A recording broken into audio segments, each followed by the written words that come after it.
Welcome to the deep dive. Today, we're looking at something maybe a bit closer to home than usual. Not a big corporation this time. No, definitely not. We're talking about the total collapse of trust within a single, pretty tight-knit community. Exactly. Oh. Our mission today is really to unpack the anatomy of the collapse of this Washwood Heath investment scheme, Hmm. and specifically how incredibly fast everything just dissolved, friendships, family bonds, people's reputations once the money vanished. Yeah, and the sources, they really paint a picture. This was a place where apparently news spread faster than smoke from a kitchen fire. That's how one person put it. Wow, you can feel that immediately. Definitely. So we're tracing what happened to the three main participants locally, Rukhsar, Humaira, and Safia. They were distributing the scheme. Right. And how things went from like success and even admiration to just immediate crisis. It flipped so fast. Right. And Ghazala Din, the leader, she initially tried to brush it off as just jealous whispers. But the hook here, for me, is that instant switch from those whispers to really loud, angry voices. It tells you the failure was happening right now. It does. And the speed, that came down to proximity and, well, deep trust.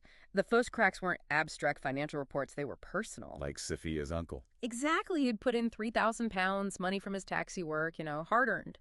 When he called her, hearing the excuses start, the source says he was just shaking with rage. Didn't even argue, just hung up mid sentence. Oof, that silence is loud. Cuts you off like that. Yeah.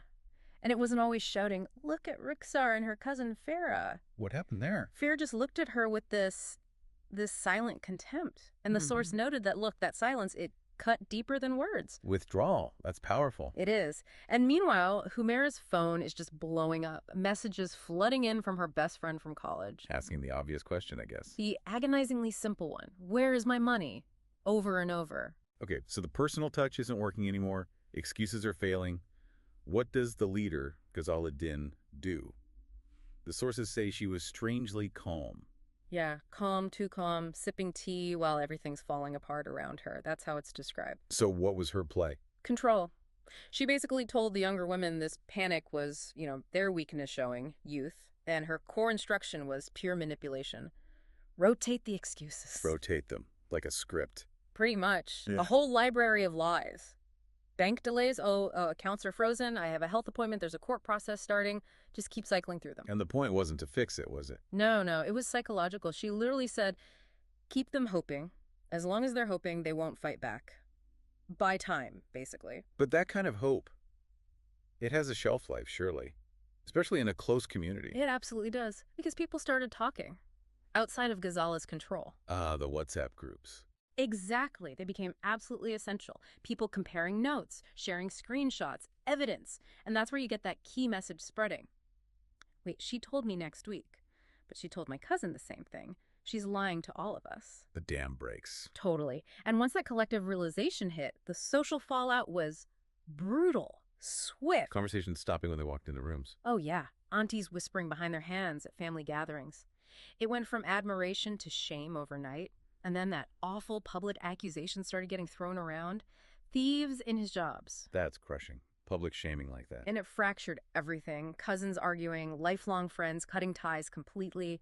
Huge tension around religious events, too. Because of the nature of the money itself. Right. People started calling it haram money. Not just illegal, but religiously forbidden. That adds a whole other layer of betrayal, of moral outrage. So the financial damage was real savings gone, weddings canceled, you mentioned.